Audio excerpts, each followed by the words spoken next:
Assalamualaikum warahmatullahi wabarakatuh. Perkenalkan, saya Ibu Tinu Presanti dari SMA Trimurti.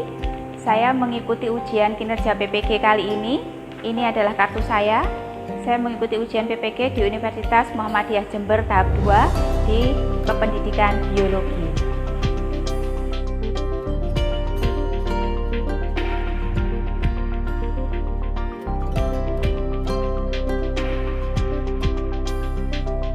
Assalamualaikum warahmatullahi wabarakatuh. Waalaikumsalam. Alhamdulillah. Apa kabar anak-anakku semua? Sehat ya hari ini ya? Sehat, Bu. Sehat, Bu.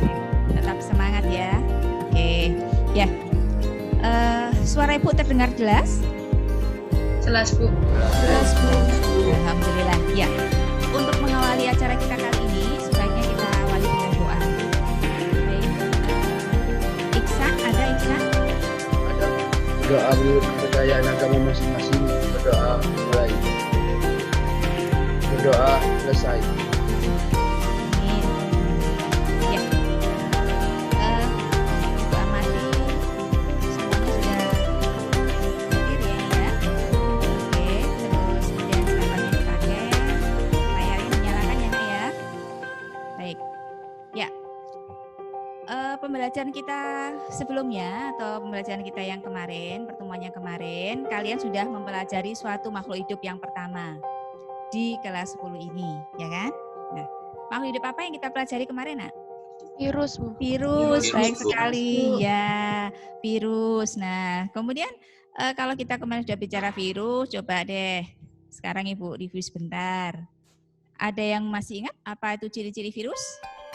Ukurannya sangat kecil, Bu. Oh ya, terus apa lagi? Dapat dikristalkan. Iya, bagus. Terus, satu lagi. Bukan sel. Iya, bukan sel. Baik sekali. Ternyata masih ingat ya ciri-ciri virus. Nah, sekarang untuk materi berikutnya, kita lihat untuk video yang pertama ya. Kalian cermati video berikut ini.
Setelah kalian amati video tersebut, kira-kira pertanyaan apa yang bisa kalian buat? Kira-kira makhluk hidup apa yang ada di video tadi? Bakteri salmon Bakteri murium. Iya, bagus sekali. Bakteri. Terus, apa bentuk bakteri tadi? Berbentuk tahu. Iya, batang ya. Seperti batang kan? Nah, itu. Oke, baik. Untuk kali ini kita akan membicarakan masalah bakteri. Menurut kalian, besar mana ukurannya antara bakteri dengan virus yang sudah kamu pelajari kemarin? Besar Halo? bakteri, Bu. Iya, Besar bakteri. besar bakteri, baik.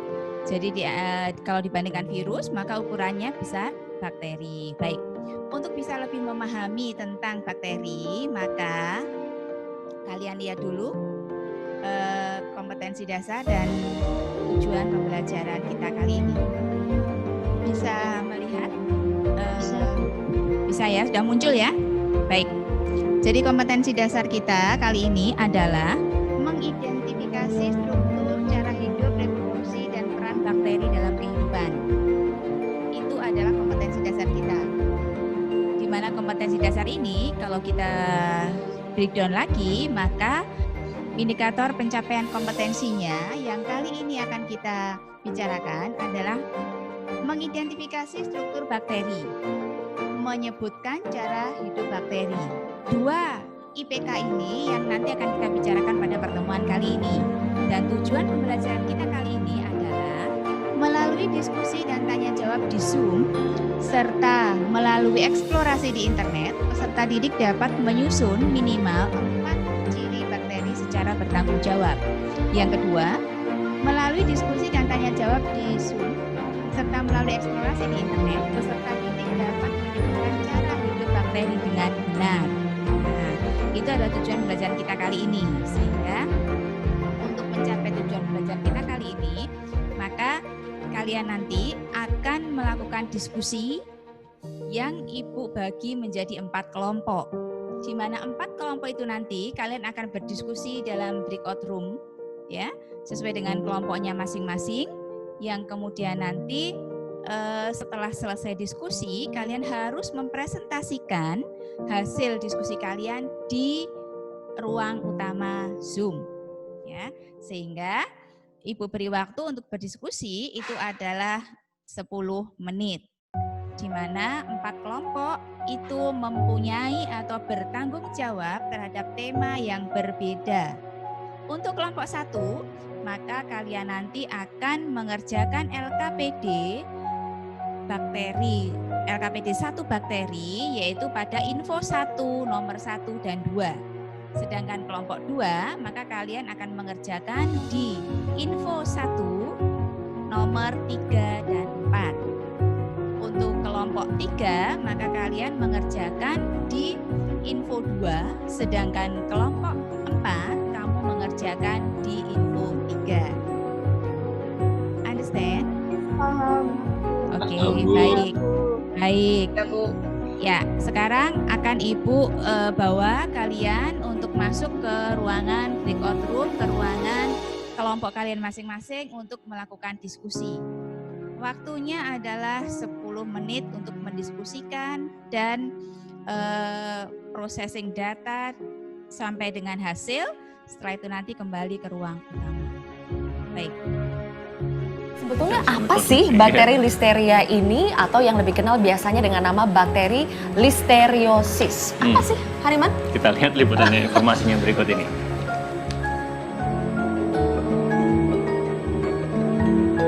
Listeria merupakan organisme yang tergolong di dalam gram-positif aenerofakultatif yang tidak memiliki spora dan motil sehingga dapat tumbuh di daerah yang memiliki suhu antara 10 hingga 4 derajat Celcius. Listeria juga diketahui sebagai bakteri listeriosis, yang artinya bisa menimbulkan banyak penyakit pada manusia dan hewan, bahkan kematian. Beberapa penelitian menunjukkan bahwa 1-10% manusia mungkin memiliki bakteri Listeria monocytogenes di dalam ususnya masing-masing. Bakteria yang tidak memiliki spora dan bergerak dengan flagela sangat kuat terhadap efek mematikan dari pembekuan, pengeringan, dan pemanasan. Sehingga bakteri ini bisa menginfeksi manusia atau hewan yang memakan makanan yang terinfeksi bakteri tersebut. Terutama pada ibu hamil, anak yang baru lahir, atau orang dewasa yang rentan terhadap penyakit. Penyakit atau infeksi dari Listeria sangat berbahaya bagi kelangsungan hidup manusia. Listeria menjadi 25% penyebab kematian dibandingkan Salmonella yang hanya 1%. Ada sejumlah gejala yang bisa terdeteksi, seperti infeksi aliran darah, radang selaput dan radang otak, infeksi kandungan, infeksi leher rahim pada wanita hamil, bahkan keguguran. Gejala lain seperti demam berkepanjangan, mual, muntah, dan diare bisa jadi merupakan bentuk awal dari listeriosis yang lebih parah. Pencegahan secara total dimungkinkan tidak dapat dilakukan, namun makanan yang dimasak, dipanaskan, atau disimpan dengan benar umumnya aman karena bakteri ini mati pada temperatur 75 derajat Celcius.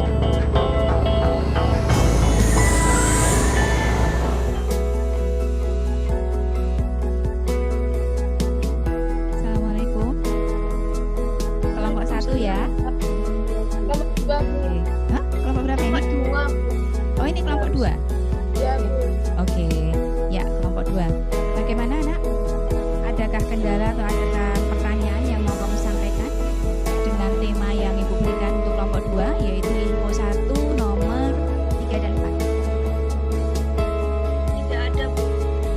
Sudah? Tidak ada pertanyaan ya? Ya. Bisa mengerjakan semua ya? Oke, baik. Nanti disiapkan filenya untuk share screen saat kamu presentasi di ruang besar ya. Baik? Oke, Ibu tinggal ya. Ya, Bu. Terima kasih, Bu. Ya.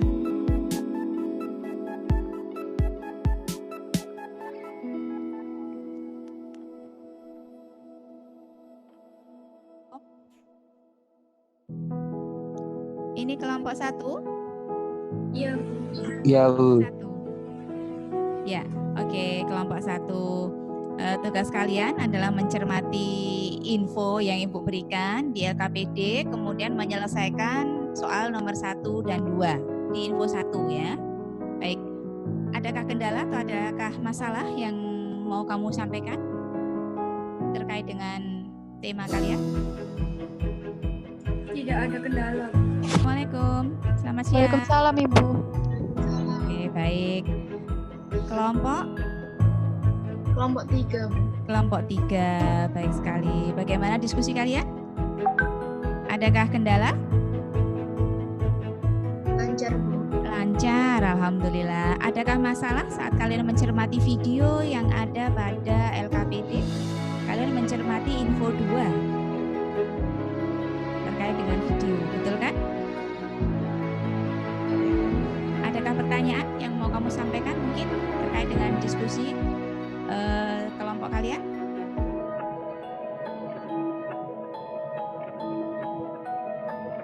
Halo? Tidak ada, Bu. Oh, Tidak tidak ada, ada. Oke. Assalamualaikum, kelompok 4. Waalaikumsalam. Ya, alhamdulillah. Baik. Bagaimana? Diskusi kalian lancar? Bisa. Oke, sudah dikerjakan ya? Assalamualaikum.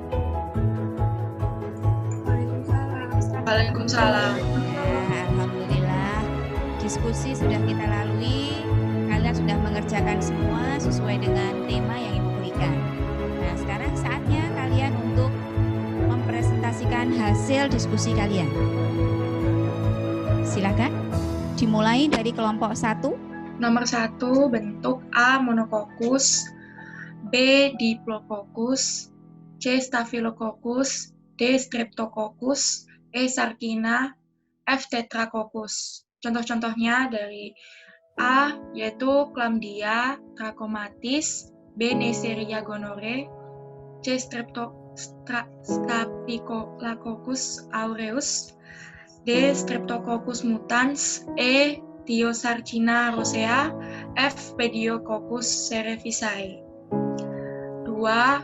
A. Monobacil, B. Diplobacil, C. Streptobacil, A. Escherichia coli, B. Salmonella Salmonella typhosa, C. Bacillus anthracis. Sudah.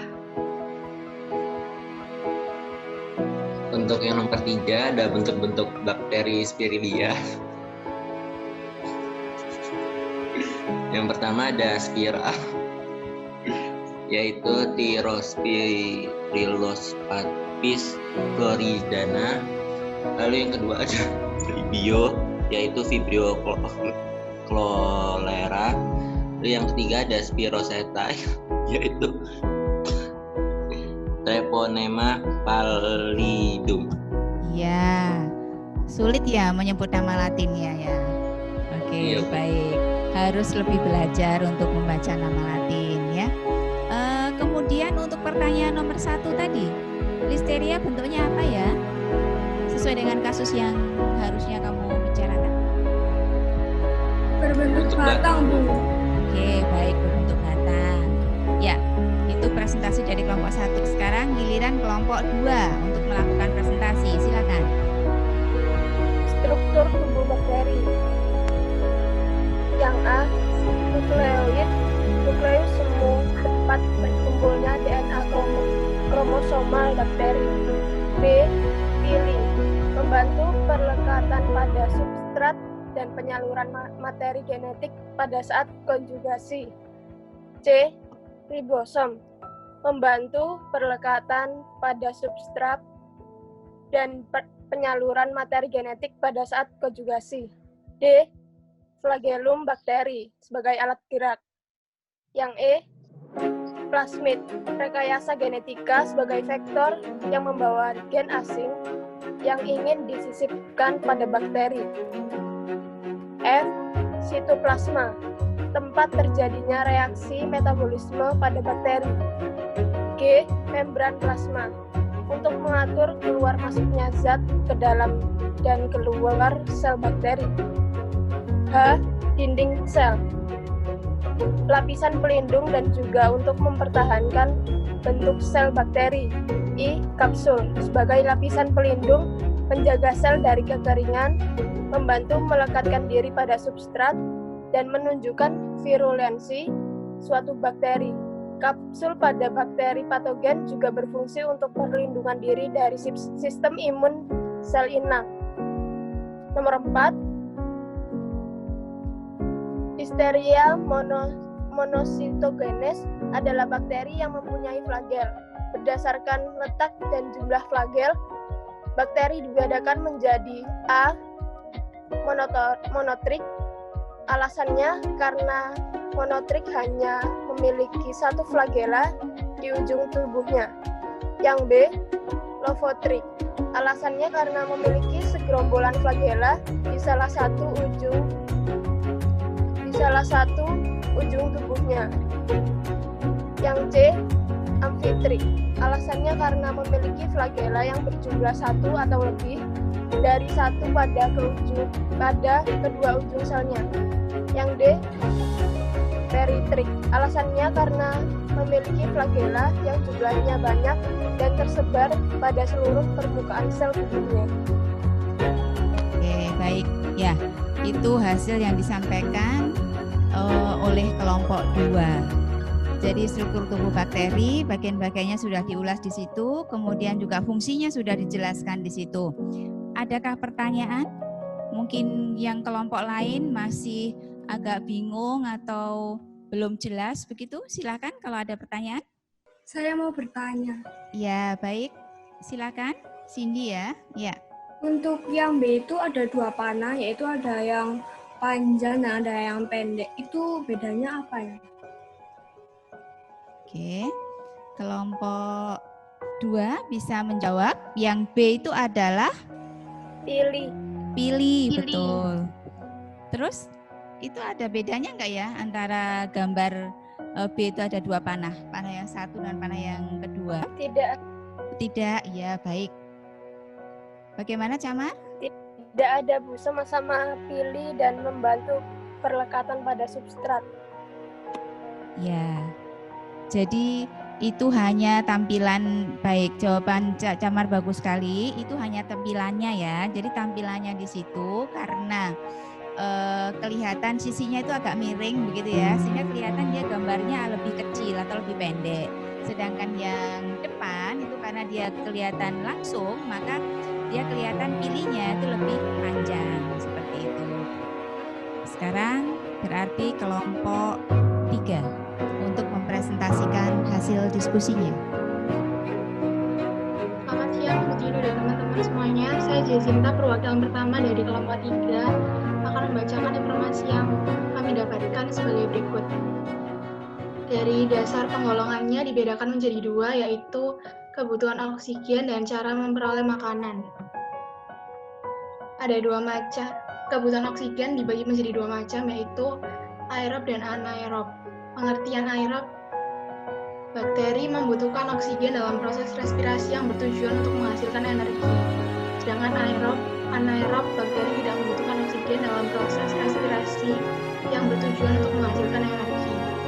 Contoh aerob adalah Nitrosomonas dan Nitrosococcus.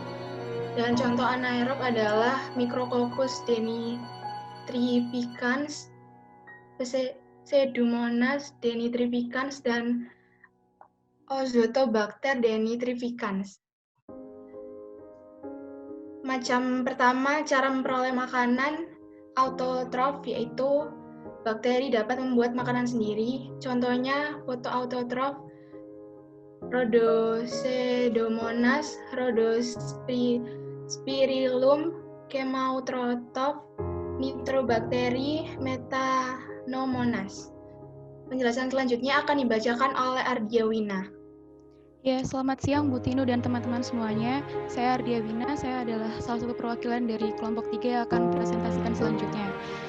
Dasar penggolongan yang kedua yaitu cara memperoleh makanan. Penggolongan dibagi menjadi 2, autotrof dan heterotrof. Untuk autotrof tadi sudah dijelaskan, sedangkan heterotrof merupakan pengertian dari bakteri yang tergantung pada organisme lain untuk memenuhi kebutuhan makanan. Contohnya adalah saproba atau pengurai, yaitu alkaligenes, parasit, Chlamydia trachomatis, dan bersimbiosis mutualisme, Rhizobium leguminosarum. Untuk dasar penggolongan yang ketiga, yaitu kandungan peptidolikans pada dinding selnya. Dibagi menjadi 2, ada gram positif dan gram negatif. Gram positif berarti bakteri yang memiliki membran tunggal yang dilapisi peptidolikan tebal. Contohnya adalah Staphylococcus aureus dan Pneumococcus. Yang kedua yaitu gram negatif, artinya bakteri yang dinding selnya terdiri dari lapisan lipopolysakarida atau endotoksin. Contohnya adalah Escherichia coli dan Pseudomonas aeruginasa. Terima kasih. Ya, bagus sekali. Bagus sekali ya, sudah bisa memberikan contohnya satu persatu. Adakah yang ditanyakan? Saya mau bertanya, Bu. Ya, baik. Arya, silakan. Di kandungan peptid apa tadi? Peptidolikan. Ya itu. Selain perbedaan yang disebutkan, ada perbedaan lain nggak? Siapa yang mewakili menjawab? Tidak ada, Bu, hanya kandungan gram positif dan gram negatif. Oke, ya. Jadi menurut kelompok 3 seperti itu jawabannya, Arya. Kemudian Ibu berikan sedikit ulasannya ya. Untuk kandungan peptidoglikans itu adalah suatu kandungan zat yang terdapat khusus pada dinding sel bakteri ya.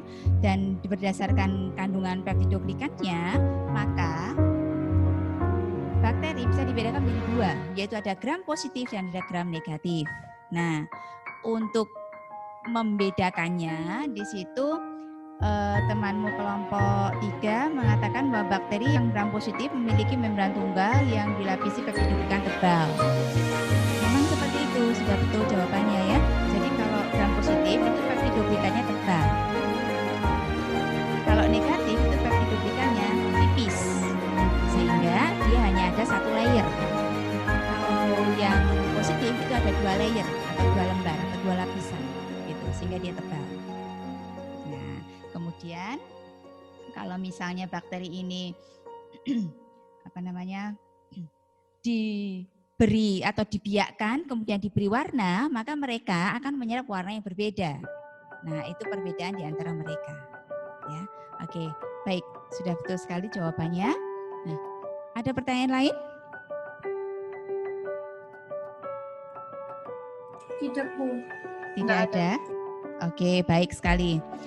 Terima kasih kelompok 3. Sekarang giliran kelompok 4 untuk mempresentasikan hasil diskusinya.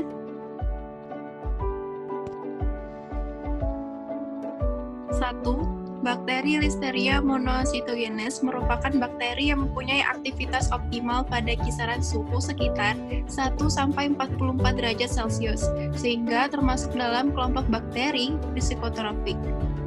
Lalu di soal nomor 2, isilah tabel berikut tentang pengelompokan bakteri yang telah kami temukan. Yang pertama, 1 kelompok bakteri psiklofil, yang memiliki kisaran suhu sekitar 0-30 derajat Celcius dengan suhu optimum sekitar 15 derajat Celcius. Contoh-contohnya adalah Artobacter sp, Psicorobacter sp, dan memiliki anggota marga 4 yaitu Halomonas, Pseudomonas, Hippohomonas, Sphinhomonas. Lalu di kelompok kedua ada bakteri mesofil yang memiliki kisaran suhu sekitar 15 derajat Celcius hingga 55 derajat Celcius dengan suhu optimum 25 derajat hingga 40 derajat Celcius. Dan memiliki contoh bakteri Listeria monocytogenes, Staphylococcus aureus, dan E. coli atau panjangannya Escherichia coli. Lalu ada kelompok bakteri 3 yaitu termofil yang memiliki kisaran suhu sekitar 40 derajat hingga 75 derajat Celcius dengan suhu optimum 50 derajat hingga 65 derajat Celcius. Memiliki contoh bakteri Alicobacillus acidotherescitris dan Alicobacillus acidocaldarius. Dan yang terakhir ada pengelompokan bakteri hipertermofil yang memiliki kisaran suhu sekitar 65 derajat hingga 114 derajat Celcius dengan suhu optimum 88 derajat Celcius. Dan contohnya pada filum Crenarchaeota seperti Thermococcus gamma tolerans. Ya, bagus sekali. Betul. Jadi berdasarkan ini ya, kisaran suhu optimalnya, maka bisa kita kelompokkan menjadi 4. Bagus sekali. Ada pertanyaan untuk hasil presentasi dari kelompok 4? Permisi Bu, saya mau nanya. Ya, bagus. Niputu, silakan. Apa yang terjadi jika bakteri tersebut hidup lebih atau kurang dari suhu tersebut? Apa yang terjadi jika bakteri tersebut hidupnya tuh lebih atau kurang dari kisaran suhu tersebut? Oke. Jadi apa yang terjadi jika bakteri-bakteri itu berada pada kondisi kisaran suhu yang berbeda, begitukah ya kalau dengan bahasa lain? Iya. Iya, oke, baik. Kelompok 4? Silakan. Bakterinya tidak dapat hidup dengan lama. Bakteri akan cepat mati. Saila ya yang menjawab. Iya. Oke, baik Saila. Jadi bakterinya tidak bisa hidup lebih lama, bakteri akan mati. Itu jawabannya kelompok 4. Ya. Mungkin Niputu akan bertanya lagi atau sudah paham? Sudah Bu. Makasih. Baik, ada pertanyaan lain? Tidak Apa ada, sudah bisa? Tidak ada, ya. Ya, Baik, sudah bisa dimengerti, Nak? bisa Bu. Bisa. Baik, ya. Oke. Nah, sekarang saatnya kalian untuk bisa menarik suatu simpulan dari materi bakteri yang kita pelajari kali ini. Siapa yang menarik simpulan? Saya Bu. Ya. Jadi bakteri adalah mikroorganisme bersel satu, prokariotik yang hidup bebas dan dapat ditemukan di beberapa lingkungan seperti udara, tanah, debu, air, serta hidup di dalam tubuh hewan, tumbuhan, atau manusia. Nama bakteri berasal dari bahasa Yunani, yaitu kata bakterian yang berarti batang kecil. Bakteri merupakan organisme terbanyak dan paling berkelimpahan dari semua organisme. Bakteri juga melakukan reproduksi dengan dua cara, yaitu pertukaran materi genetik dan reproduksi aseksual. Pertukaran materi genetik dilakukan lewat konjugasi, transformasi, dan transkripsi. Sementara itu reproduksi aseksual dilakukan dengan pembelahan binar.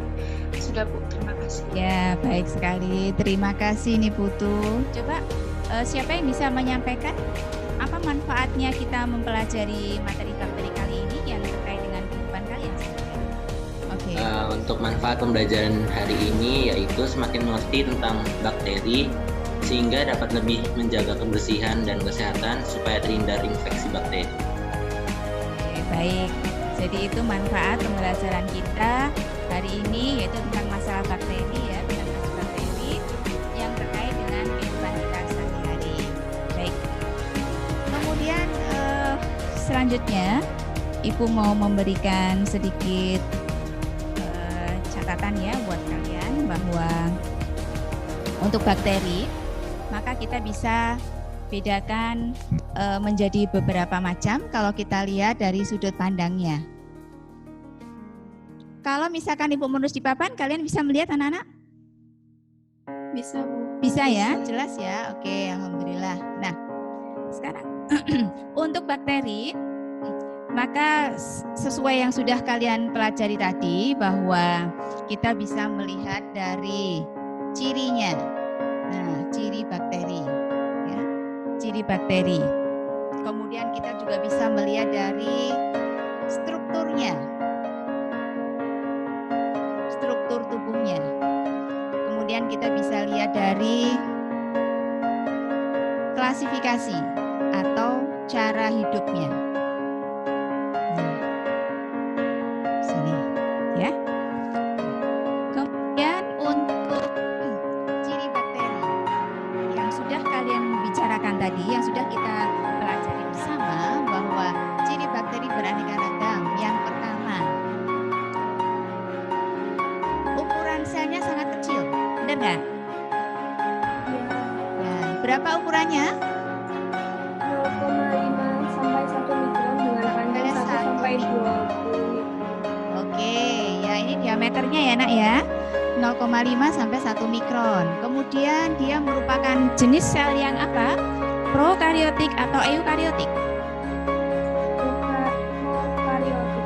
Ya, bakteri adalah jenis sel yang prokariotik. Nah, kemudian masih ingat apa itu prokariotik? Tidak mempunyai membran inti. Iya, bagus sekali. Disebut prokariotik karena alasannya belum punya membran inti. Kemudian ciri yang ketiga yang menjadi spesifikasi dari suatu bakteri adalah bahwa dia mempunyai apa tadi yang ditanyakan Arya tadi? Kelompok 4 tadi yang dibicarakan. Ya? Apa? Peptidoglikan. Ya, betul. Mempunyai dinding sel yang terdiri atau tersusun atas zat khusus hanya bakteri saja yang punya, yaitu peptidoglikan. Nah, peptidoglikan dan lain sebagainya. Masih banyak lagi ciri-ciri dari bakteri ya, tergantung dengan misalkan dia hidupnya soliter atau koloni ya kan.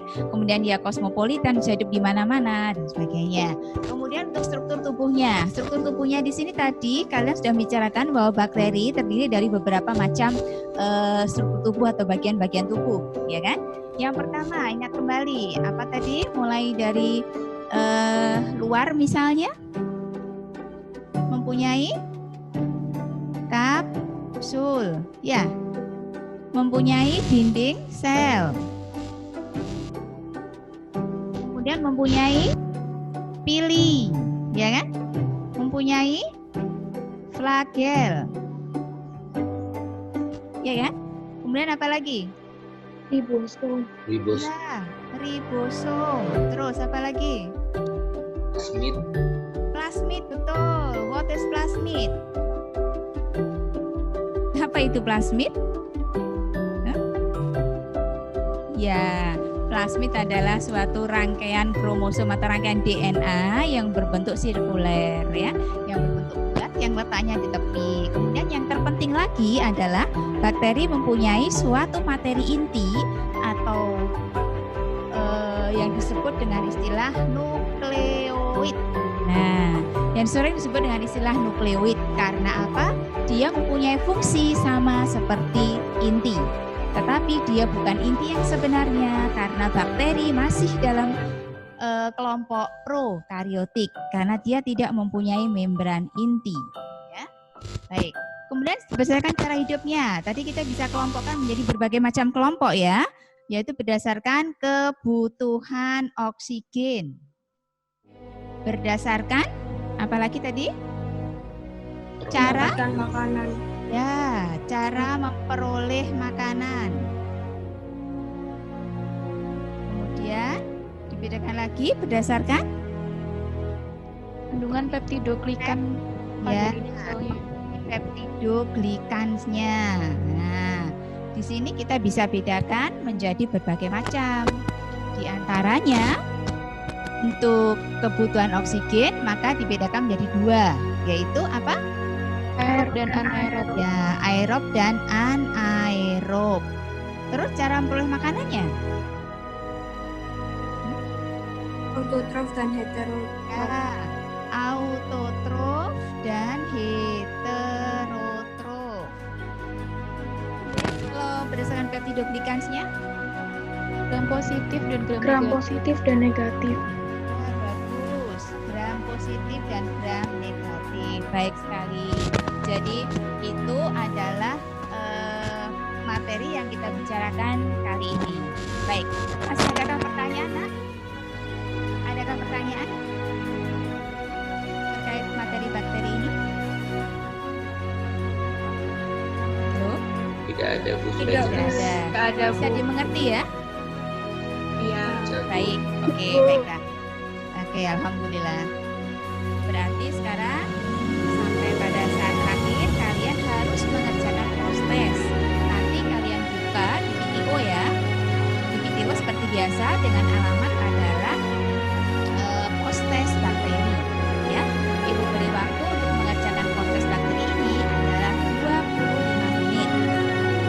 Kemudian langsung kalian submit ya.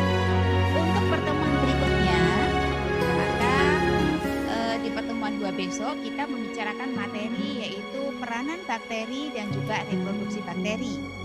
Maka untuk bisa membicarakan dengan lebih baik, tolong kalian cermati materi itu, kalian baca dari e-modul, dari media pembelajaran yang sudah Ibu berikan, ya. Kemudian kalian buat mind mappingnya. Oke, do you understand? Halo? Iya, Bu. Oke, baik. Bisa dimengerti ya, Nak ya, untuk tugas kalian dalam pada pertemuan kedua besok. Oke, baik.